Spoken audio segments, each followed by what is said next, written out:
Good evening, good evening, good evening. Come on in. I have been waiting for you. Hello, everyone. Thank you so much for being here. It is the Sunday Setup, and I'm your host, Dawn Michelle. And I'm so happy that you've taken time to spend with us here tonight. I'm going to go ahead and get on started because I see we got some people in the room. First, I want to welcome you as always. And this is a safe space for all. If you are looking for love, light, positivity, you are in the right place. So before I go much further, I want to say happy birthday to my nephew, Christopher. Today is his birthday. He turned 25 years old. Auntie is super proud of you. He is about to graduate next month from grad school up in Ithaca, New York, Cornell. And he's pursuing his PhD. That's what he wants to do next. So I'm like, you better do it. Do your thing. So happy birthday, Chris. Also, good news, hot off the press. I don't know if you've seen it. Latest edition of SwagHer Magazine. This is the healing issue. I just got my copy in the mail. You can go to SwagHer Magazine's website and get your copy. I'm on page 46. Bam, right there. L, shout out for your girl. So thank you, Fancy. Thank you, SwagHer Magazine. This is Fancy here on the front. I appreciate you guys allowing me to have my little space on your platform. So really good issue. I haven't gotten through all of it. But the healing issue, a lot of good stuff in here. SwagHer Magazine, go ahead and get your copy. So, moving on, let's get into some stuff from the week. It's been a rough week. I don't know about you, but there's been a lot of stuff in the news. It's been a rough one. Let's start with Shanquella Robinson. I don't know if you haven't heard, she traveled to Mexico in late October with a group of alleged friends. And then she never made it back to the United States. And these alleged friends told her parents that she had alcohol poisoning or something. And they just kind of just went ghost on her. I mean, like, came back to the U.S., and then had this little story to tell. And sadly, there started to be some videos that started circulating online. The Mexican authorities got involved. And yeah, they're looking at this as a murder. And I've seen a little bit of the videos that have been swirling around. They're hard to see. You know, this group of people who she may have thought were her friends were recording her while she was naked in this hotel room, and they were fighting her. Like, just, I don't know, it was just savage. And it sucks to say that, but whoever is guilty needs to pay the price, because it should have never happened. I don't know, it sickens me. I'm tired of seeing it. So yeah, the FBI is now involved. I pray for her parents. They have to see this on social media, you know, play out right in front of them. And yeah, nobody wants to have to remember their child that way. And nobody should have to bury their child because she wanted to go on vacation and have a good time. And from all accounts, she seemed like a very nice girl. You know, just wrong people. You have to be so selective with who you let in your space, because everybody is not here for you. They do not wish you well. You know, just please be selective about your space and who you have around you. So just prayers to her family. That's hard. And then last night in Colorado Springs, another mass shooting. And this time it was at a what they say was one of the only safe havens in the city for those in the LGBTQ plus community to get together and have a good time. So allegedly, apparently, this 22-year-old man, or I don't even know what you would call him, this 22-year-old person walks in with a shotgun, I believe, and killed 5 people and like 25 others were injured.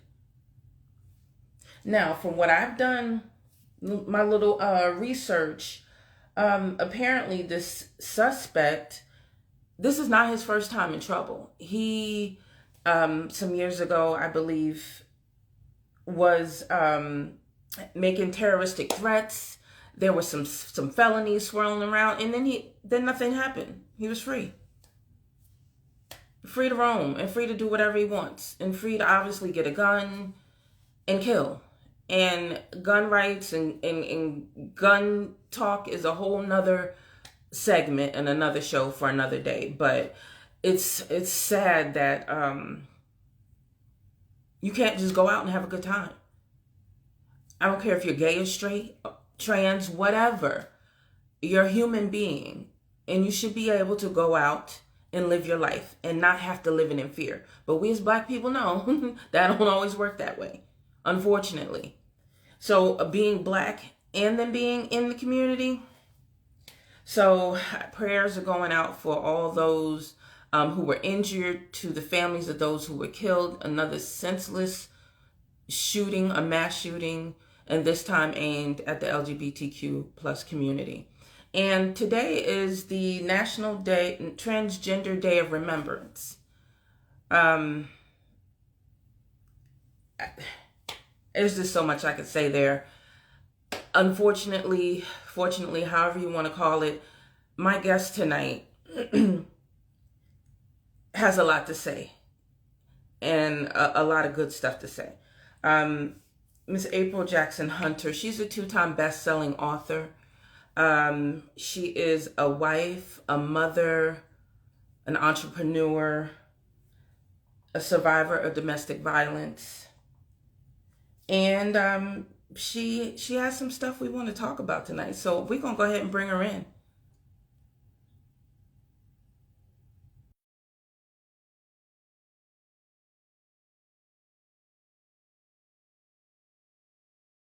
All right, Miss April, I think she's coming in. Hello, hello, hello there. Hey, How are you? I'm okay. How about you? I'm pretty good. I'm pretty good. All things considered, in this crazy world we're living in. Listen, nothing surprises me anymore. It's just like it's not a shock to the system. It used to be a shock to the system, but now it's like again, like you can't get enough. Like stop. At what point do we say stop? Like, Exactly. But Miss April, welcome to the Sunday setup. Before we dive deep, I want to introduce you to our audience. Please tell us about yourself and how you came to be this April that we see in front of us here today.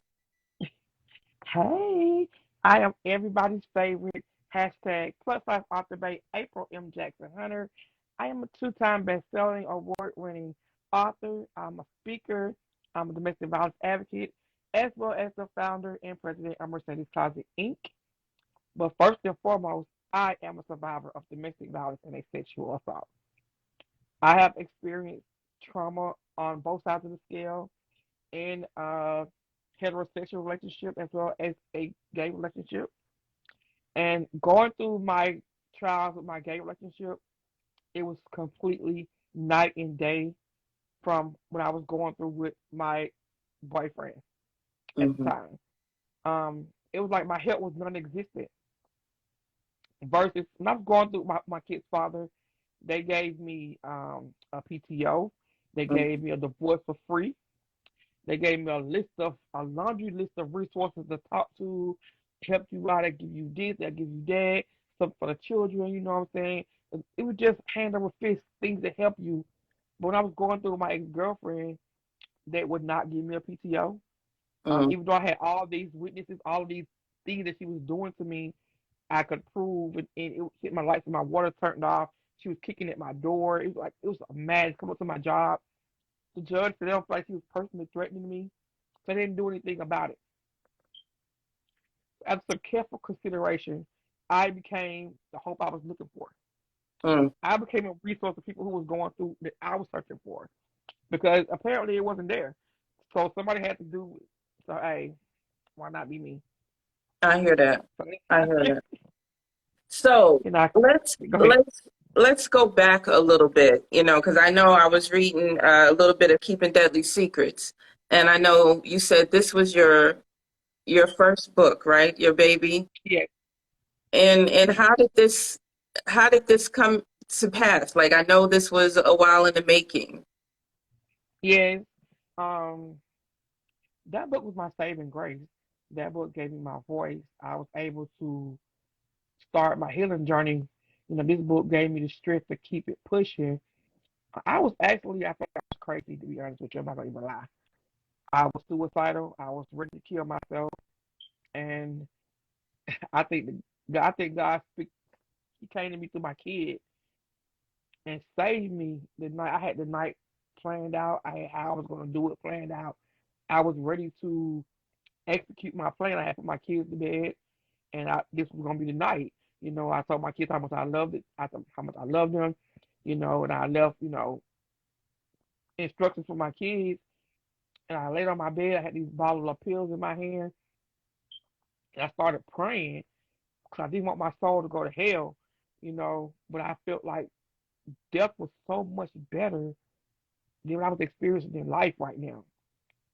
I laid on the bed, and my daughter came to me, and she put her hands on my face. I don't even know where she came from, but I had put them to sleep. They was in there sleeping. When she came in, she put her hands on my face and said, I don't need to cry. You don't need to cry anymore, Mom. You don't need to cry anymore. It's over. And she walked out. What I felt like was 2 seconds. I ran behind her. She was back in her bed asleep. Mm, It kind of blew my mind. So I like, okay, yeah, we ain't doing that tonight. It's like, where we going? So the next morning, I woke up. I took myself to the mental health clinic, and I said, I got a problem. I think something wrong with me. Um, I talked to a counselor, and she was like, "No, you got PTSD." She was telling me what was going on with me, and everything she was saying I had. I was, yeah, I do that. And it was a name to my problem, but I was still having insomnia issues. I was having recurring nightmares. I couldn't sleep, and she suggested I get a journal and keep it by my bed in a pen. And she said, wake up in the morning, jot down what's in your head, no matter if it's incoherent thoughts, no matter what it is, if it's just a single word, jot it down. Just to get it out your head and on paper, you can look at it and see what's going on. And I started doing it. And after a while, it was helping. And I realized that I wasn't having recurring nightmares. Those were memories. mm. Those were memories I wouldn't allow myself to see. I was running from myself. And my body was showing me memories. And I would write it down. I started reading back over it. And then I was like, okay. So I started writing stuff around what I had wrote down. I started elaborating around it, and I had came to a book. But I never wanted it to be published. It was just my how I visioned Mm-hmm. what I was going through. It was in my mind, so I didn't have no plans of letting the world see it. Yeah. So I went to church one day, and my friend, my wife, people thought I met my wife was like, "You got a good story here." She was talking about what I was talking about it. She said, "We're Mm-hmm. gonna do something with this. We're gonna do something with this." So I sat down and I was like, "Okay, Lord, I'm gonna bear my soul to the world," and I released it, And you said and it how just long did it take you to release this book? 10 years, 10 10 years. years, 10 years, but it was well worth it. It was all in God's time. It wasn't my Oh, yeah, timing. So absolutely.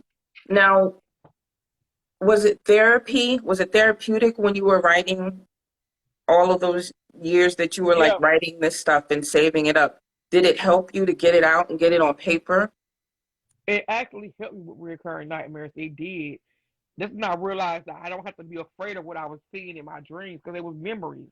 I Mm-hmm. was remembering things that had happened to me. It was just so how you have a bad dream and you jump up, you don't know where you are, and I feel like disoriented, and it scared me. So I Mm-hmm. wouldn't let myself go back to sleep. I didn't want to remember those things. I kind of pushed it down. It was memories. It was because your body don't forget. You want Mm-hmm. to put it to the back burner. You want to forget, but your body does not forget. This is And I true. had to stop fighting for myself. I was fighting myself. Like, I'm going to remember it because this happened to me. So why am I fighting myself? I'm making it worse. So I just started incorporating that stuff within me. because it's a part of me. I'm never gonna forget that. Yeah. Now, So once you released it, did you go through anything after that? Like, did you feel like, wow, I've bared my soul to the world now?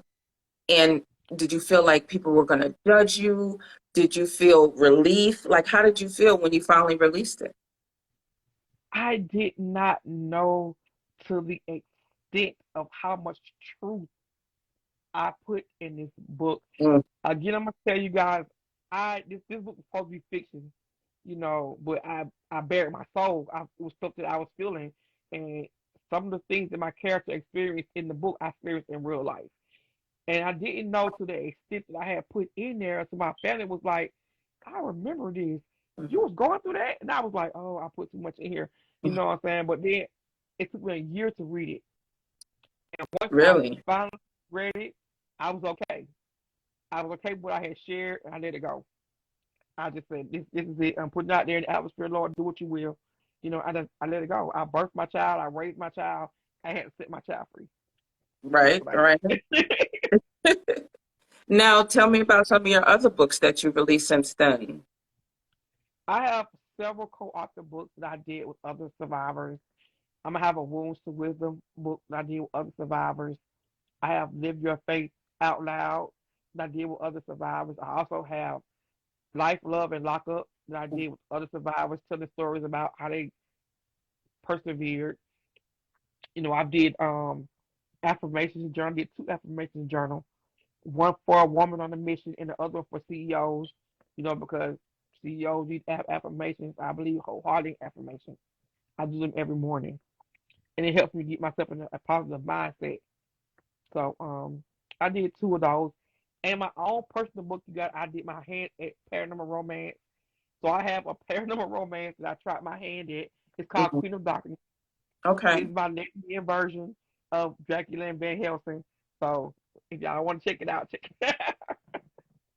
Okay, okay. So, how did Mercedes Closet come to be? Tell us about that. I know you touched on a little bit about when you were going through the violence that you endured at the hands of a man and the Hmm. resources and so forth that were available there versus being on the other side because you are a part of the LGBTQ plus community. Yeah, Um, so what was the catalyst that got you to say Mercedes Closet needs to be a thing?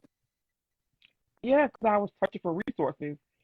I was going through stuff with my ex girlfriend. I was searching for help. Like she was literally doing too much, and they wasn't helping me. Like she was literally kicking in my door. Like I said, she had my lights and my water turned off. I called the police numerous times. One time she even drove by, and it was like they wouldn't help me. Like I wasn't understanding why I wasn't getting the same help that I had previously received. So I know what it was for me to receive it. I know what it was I supposed to have been receiving because I had received it before. It was like Mm-hmm. non-existent and like no help. I'm looking like you have got to be kidding me. This is not true. So and what me and my wife did, we was because my cousin she's in crisis management. So when Hmm. she have calls with excuse me LGBTQ plus calls, she will call me and I Mm. would go in my pocket and they have to leave their house. I would pay for hotels. I would buy whatever they needed out my pocket because they have to go somewhere.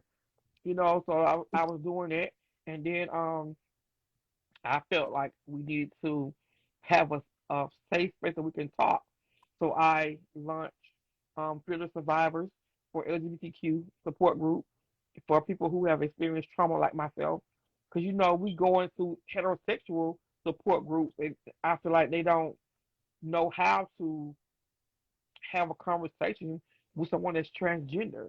Mm-hmm. They don't know how to have a conversation with somebody that's gay. You can't understand where I'm coming from because you can't relate to me. Sure. That's Mm. why I feel like they wasn't giving me the help that I needed because they didn't know how to give me help. Like, how do we gauge this? So Yeah. so I decided to do that. It's free, it's online. So we go online, we come and talk, and we don't even. It's not like a therapy session. It's just peer on peer. So we talk about what we done been through and what helped us through this situation. and you get tips on stuff that can help you. And we also do have um ties to other counselors. So you need something further, you know, we can set you up with something further. We have like coaches. I know coaches that can life coaches and stuff like that. So I can get you to that point. It's just like trying to get you to whatever healing space that you are searching to be in. So I'm trying to get you to that point. Because like healing spaces is like it takes forever. It's not a stopping point. You Oh yeah, constantly are healing. it's a Yeah, you journey. constantly have to heal. Yeah. Hmm. Absolutely. So you mentioned with Mercedes Closet, like when you started, you were coming out of your own pocket and Yeah. trying to find hotels for people to stay in for those in the community that were in danger, right? Yeah. And with I have helped, I'm gonna say one, two, I've helped several families. I will give a number, it's like more than like 7 to 8 families that needed some help. I help individuals as well. And then COVID hit. Mm. So it's like COVID wiped us out. So it's like we're constantly trying to revamp our funding because of COVID. And we do I'm not even if you guys are familiar, but April is Sexual Assault Awareness Month. And Okay. I'm a sexual assault survivor. So what we did, we raised money because I never reported my sexual assault. Mm. So when I found out that people who report their sexual assault, their clothes are confiscated for evidence. So they end up leaving the hospitals in hospital gowns. It's like re-victimizing them. Wow. So we raise money to get sexual assault survivor kits. There are kits that have Okay. like change of clothing in it, underwear, toiletries, Mm. toothbrush, hairbrush, combs. It has a handwritten note for survivors. It has Oh, a freedom bear and other things that they need to, get them yeah. through. I have one that has for adults and one that is for kids. Inside the kids, it has like crayons and coloring book and stuff like that. Hmm. We donated those to Gwinnett County Special Victims Unit as well as Grady Hospital. Okay. We're looking to do it again next year in April to raise more to get more kits and we can donate to other hospitals and stuff because I was saddened when I learned that. Like, I can't believe that you guys actually allowed them to walk out of here with nothing on. This hospital guy that's flimsy and see through and just went through a trauma. And this is not how, yeah, it was. I was upset. You- that's the first time I've ever heard of that. And I, I mean, how do you not have something there for them to put on? I mean, wow, I had no So idea. we made that happen. Yeah, we made that happen. We ordered, I can't remember exactly how many kits we ordered, but it was enough for us to buy them. It was supposed to be three drop offs. It was supposed to be Gwinnett County, Fulton County, and DeKalb County, but DeKalb County never got back in touch with us, so we gave their things, their kits to Grady Hospital. So we did Okay. a bulk at Grady Hospital, and we did some at Gwinnett County Special Victims Unit. So Okay. Now, Mercedes Closet, for anyone who may want to utilize the service, or volunteer or donate, like how do they, find out more about Mercedes Closet and get involved with well, your you can go to our website. Our website is www.mercedescloset.com, or you can DM me. We're on Instagram. We're on Facebook. Mercedes Closet Inc. You can check out. Go in. You can actually go to my website, my personal website. I just give you a link to go to Mercedes Closet Inc. So, Okay. Now, what other things do you guys have planned coming up? Like, I know you said this past Pride here in Atlanta, you guys were out there. So tell me about that. yeah. it was, I'm just bringing awareness to what we do, Hmm. raising money and stuff. But we trying to, like I said, get our income back flowing. And we also sell our shirts. We have shirts that we have made, and it says on the front, "Violence has no sexual preference." Mm, this is And true. yes, all the proceeds from the shirts, minus the cost of the shirts, get donated back into Mercedes Closet Inc. And I have one that says plus us Octobay, because that's who I am. That's my so those that we sell too. So those are the things I'm trying to build Hmm. our revenue up. And of course I do I sell my books And 10% of my book sales go back into Mercedes Closet, get donated back into Mercedes Closet as well. So for Mercedes Closet, if you were to look out and say, okay, 2, 3 years from now, where do you see it going? Where would you Um, like to see Mercedes Closet? I would like to get started on a LGBTQ shelter for our family members and our friends because sending gay people into a heterosexual shelter is re-victimizing them at all times. We're eventually raped inside those places, especially transgender, because they categorize them with their birth sex. So you have a person that looks like a woman inside a male facility, and they're being raped in there. They're being brutalized and they're being beat up in there. I want them to have a safe environment they can go to, a go-to place that there's a lot of people who love them, people who look like them. So they it'll be, say a safe haven for them to go to. So you want to expand and maybe, I don't know, let's say find a space, a building, Yeah, and I am looking for I say a small like hotel. So they okay. have individual rooms with their own bathroom in there, just for family members. Um, like double beds and stuff in there. I'm looking for stuff like that, and maybe like a one, two, or three floors. Nothing big, 'cause I don't want to have to be responsible for so much space, but I want enough room so we can divide it into sections, Mhm. so it can be, categorized that. I'm not supposed to say categorize, but they can have spaces that represents who they are. And I want to be able to have a space for them to wash their clothes and Mm, get food and clean clothes. okay. Now, for those who are currently going through it, because we know in this country it happens way more than it should. Like, I don't know what the exact statistics are on domestic violence, but especially domestic violence in the LGBTQ plus community. Um, what kind of advice could you offer for somebody who's like, they were in a space where you were, and they're like, I don't know what to do. What do I do? Who do I turn to? Where do I go? I don't suggest you to. Are quick to say get out, but we Mm, do know that once you decide to leave, that is the most detrimental to your your abuser. They feel like they're losing power over you. So now it's like a struggle to regain power. So I feel like if you are going to leave and you mean it, leave. Don't look back, don't come for the TV, nothing, because nothing's worth your life. Get to a point where you know that you are safe and you stay there. I don't care if you got to lose your job. I don't care because that stuff is materialistic. You get it back. But when you decide that you want to walk away, you have to walk away. It's no, let me talk to you. No, we don't. We're not mhm, having no communication. Don't say anything. Oh well, I'm gonna come with my mom because he can shoot your mom too. He can shoot whoever you bring with them. They can kill them too, just to mm. kill you because in their mind they can't have you. Nobody else can have you. They don't care who they got to get to you. You get out, This is- you stay out, mhm. and you stay safe. Yeah. It's you know, so many have gone through it. I've gone through it in my past. And it's crazy because you'll say, "Oh, this will never happen to me," because I was one of And it those. will.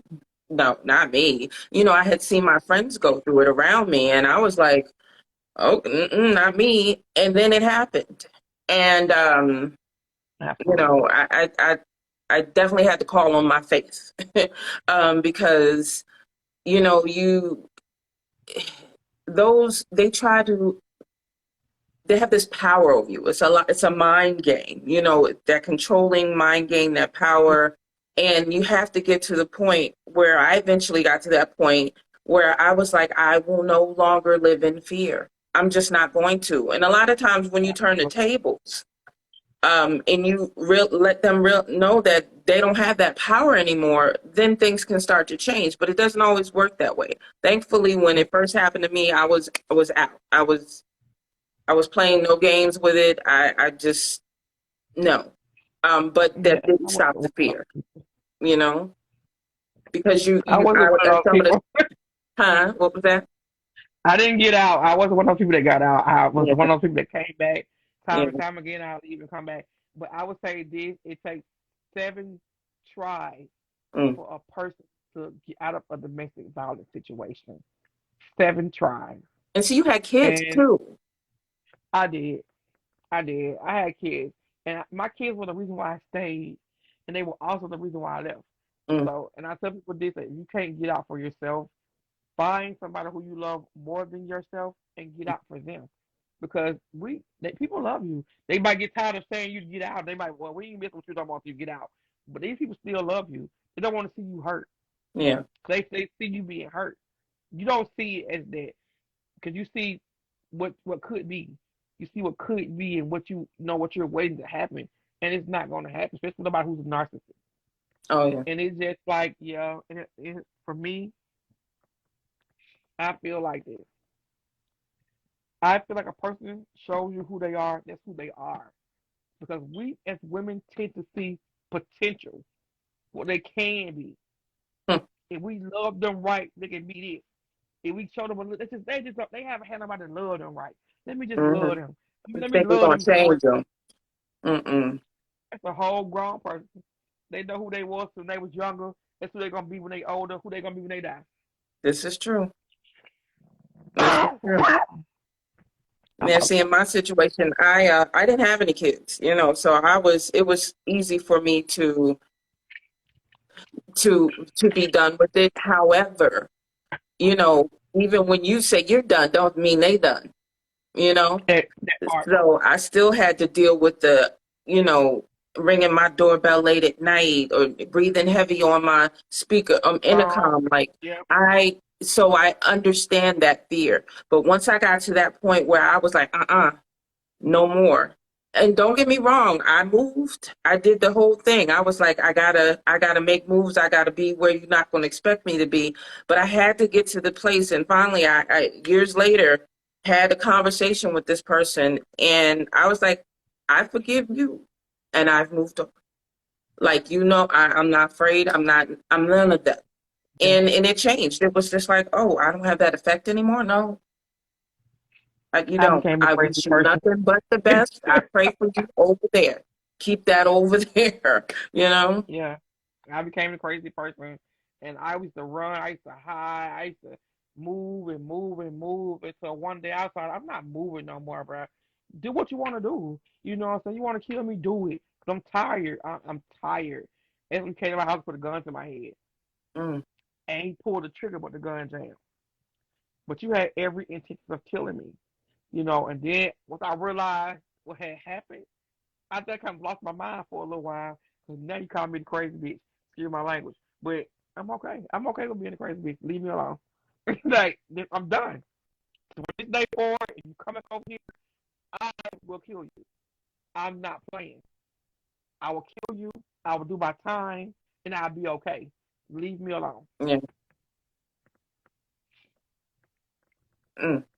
That's a lot. I know I was reading your Keeping Deadly Secrets, and I was like, man, like some of the stuff, like going to work and not being able to, just always watching your back and never being able to really be comfortable. Those late I do night that phone now. calls and I changed up my routine now. Like it's because I don't tell about why I never share my location. mm, I don't do stuff like that. It just out of habit because it's still out there. I don't know when you gotta wake up and be like, oh, okay, this is the day I'm taking you out. I don't know your train of thought. It's been years and years. My kids are grown now, but yeah. I don't know and I don't trust it. Like I had to go back into therapy because of him. One of his family members had passed away, and they invited my kids to come to the funeral, and of course my kids were like, we ain't going without you, even though they was grown. Hmm. And I was like, okay, I'll go come. I'm in a public place. I'm at a funeral. I didn't expect nothing to happen. But as soon as I got out my car, within 2 minutes, he was outside the church in my face, telling me I sent him to prison and it's like this. And I'm like, we had a funeral. Are you really doing this? You know what I'm saying? It was just like a lot, and for me, and I thought I was way more past that to react the way I react. My body shut down. It Mm, was like I was a balling, and I know for a fact I'm not scared of you. You know what I'm saying? And it wasn't tears because I was scared. Like, my body just took over, and it did its own thing because my body was acting how it normally reacted to him. mhm, And I was in bed crying, depressed for days. I couldn't get myself together, and I couldn't understand like what is this happening. You know, so like I thought I was past this. And I said, listen, let me call my therapist because I feel like I'm not right. So I got back on medication. I got back into therapy, and I'm just here. Hey, I'm here now. And I'm like, I be transparent about my journey, but mhm, my therapist said, don't look at this as a setback. Your body is reacting to how it would normally react to him, and it's not of you. You know how you feel about the situation. Like I would never have bad. I'm so angry at myself because I think this not who you are. You know what I'm saying? But she said your body just react that way, and it's like I have anxiety because the fight or flight mode never turns off with me. yeah, Like every moment I'm anticipating for something to happen every moment, and it got me so jacked up with anxiety and panic attacks that I might be doing whatever. I even be going haywire some days. I be like, what is happening? But my fight or flight mode don't turn off because of what I've been through, and I'm always anticipating him to do something for me. yeah. It's just like it's my life with the best advice. I have to live this way for the rest of my life. It's a lot. It's a lot, one day at a time. And I do. now I know your wife. You said that she has, you know, been that support system for you and has kept you going. So tell me a little bit about that. I know. That's my little sunshine. But she listen. I have been a whole basket case on her, but she just loved me, and I be looking at her like I'm so. You have married yourself to a crazy person. You don't even know it. But I'm just saying to myself like, but she controls me. Like it got to the point where I was having a panic attack, and she recognizes when I have panic attacks now. She can Mhm, recognize. She's like, "Are you okay?" And she like helped me with the breathing thing and my tapping technique. She helped me through those things because she's now understanding that she has to incorporate things that are going on with me with her. So mhm, she has my back. Like she'll sit up with me all night if I'm up crying, or she'll hold me if I can't sleep, or she'll wake up in the middle of the night and sit up with me. It's just like she just been a support system. She has not. I'm not gonna say she's on my healing journey with me. She's not. She's just being supportive of the way I decide to heal myself, and I encourage that to anybody who has a partner that has experienced a trauma, about a trauma like me. You don't have to heal them. You just need your mhm, presence. You just need to know mhm, that you're in their corner. mhm. Absolutely.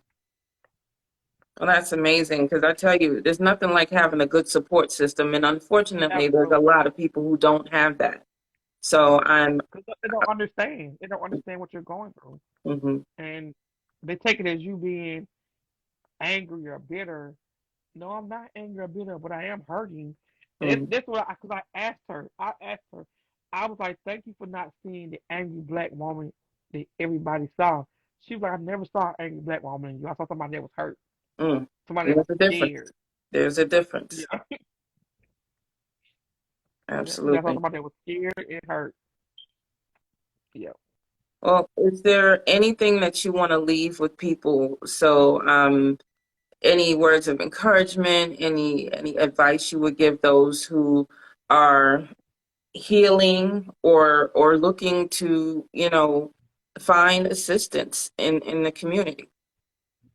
I just said this today. I'm a part of another support group as well. And the young lady was talking about how she would push people away or she would, what I'm saying, make rash decisions about new relationships. You guys have got to love yourself. You cannot allow love to come in Mm, if you are not able to love the first person that you see in the mirror every morning, and that's you. You have to put yourself first. And I say to start your healing journey with looking yourself in the mirror and telling yourself, I forgive you. Because Mm. we blame ourselves. I This is blame true. myself for my sexual assault. I got drunk at a party. I smoking weed, having drugs, getting drunk, and somebody sexual assaulted me. I blame myself. I blame myself for being in an abusive relationship. I met this guy. I had kids by this guy. He felt like he owned me and he did what he wanted to do to me. It's all my fault. If I had said no and walked away, I wouldn't be in this situation right now. We all blame ourselves. But at some point, before you are able to go forward in your healing journey, and I say, yeah, eventually you can forgive them. They say they part of the show right now. We'll get to them later. But Hmm. right now, you have to heal. You have to forgive you. Yeah. Yes, forgive them. You can move forward, but we ain't worried about them right now. They could be, yeah, it's just another part of the story. But right now, we're worried about you. Love yourself. Love on you. Give yourself, I say, an hour. But for people who are busy like me, you can take an hour. Give yourself 30 minutes of undisturbed me time. I don't care what that looks like for you. Uninterrupted me time. You sit back, you digress what has your day been for you. You process the stuff that you had went through today. You can meditate. You can sit there and do nothing, but you have to get 30 minutes to an hour of uninterrupted me time in a day. Yeah. I encourage each and every one of you guys to do that. Start being grateful for who you are right now. I don't care what it looks like. Mm. Yeah, I'm not the perfect person. I'm not the perfect body shape. I miss myself when I was in my 20s. I miss it before I had babies and grandbabies. You know, I miss what I looked like, but I miss me. I love myself for who I am today. You know, you have to do that. Even though I feel like I can be someone else in my fitness journey, I'm gonna get to all that. But for right now, I look in the mirror and I love me, every inch of me, from the crown of my head to the sole of my feet. I am who God wanted me to be today. Mm. I'm sorry, and I Mm-hmm. appreciate me. And I love me. So I want you guys to start loving you unconditionally. No, I don't care about the stomach. I don't care about the stretch marks. I don't care if one toe is bigger than the other. I don't care. I I know that's right. love myself. Mm-hmm. On my curly days, I ain't curl my hair today. I'm just saying, I put a bow up there so I can look presentable. You know, I'm naturally curly, and it's hair do what it want to do on some days. I let it be. Is it? I love It's it. what you I want to do love it. today. You know what I'm saying? But be Mm-hmm. intentional about loving yourself. That's what I want to say. Be intentional about loving yourself. And once you start loving yourself, you're gonna be able to love the next person that comes along. But until you start loving yourself, it's not gonna happen. You're gonna push everybody away Mm. because you can't give out love and receive love if you close off. Yeah, That's what happens. absolutely. Because hurt people. So you got to work on Hey, yourself first. listen, All don't they right. know? Well, I'm April, I sorry, y'all. appreciate I really appreciate you sharing some of your story with us. Um, I hope everyone goes and I'm only on book one, but I know there's a lot more to read and to discover. And Mercedes Closet, it sounds like just a wonderful nonprofit that is probably in a field where there isn't much out there. You know, there aren't a lot of resources for those in the LGBTQ plus community who need help, and especially those who are in dire situations. So please reach out to her on. I know you're on Facebook and Instagram, your I website. am all across social media. I'm all across social media. I am on Facebook and Instagram at April M. Jackson Hunter or the author April M. Jackson Hunter or Mercedes Closet Inc. I am on Twitter at Mercedes Closet. I'm on TikTok. Don't ask me how I'm on TikTok, but I am at author April M. Jackson Hunter. You can check me out on my website at www.aprilmjacksonhunter.com or www.mercedescloset.com. Awesome. Thank you, April. I appreciate you being here Hey, and sharing your story because I know even if you help one person, that's a lot. that's what my journey was.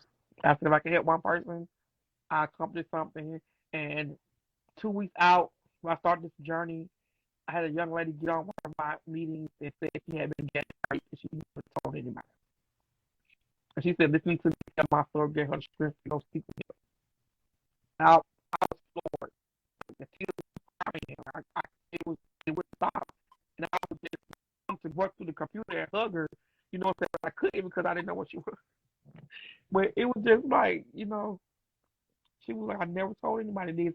And when she said she never told anybody this, I did not have to expect her to say she had been gang raped. I was floored. I was floored. I was like, oh my God, I wish I could just hold you right now. Like, Mm, it was a lot. it's a lot. And you're doing your part, and we appreciate that. I think. And I look forward to doing more with you in the future. I definitely want to partner with you in your organization. So you have a I think. wonderful Sunday evening, You and too.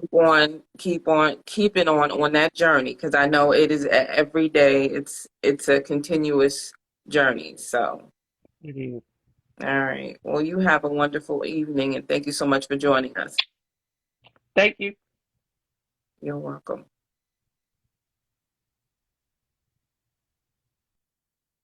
All right, y'all. Thank you so much, April, for joining us and giving us a little insight into your background and how Mercedes Closet became what it is today. It is still trying to grow. They want to be a resource in the community, in the LGBTQ plus community, a safe haven for those who are suffering domestic violence. And domestic violence does not always mean man and woman. It could be woman and woman, man and man. You're human.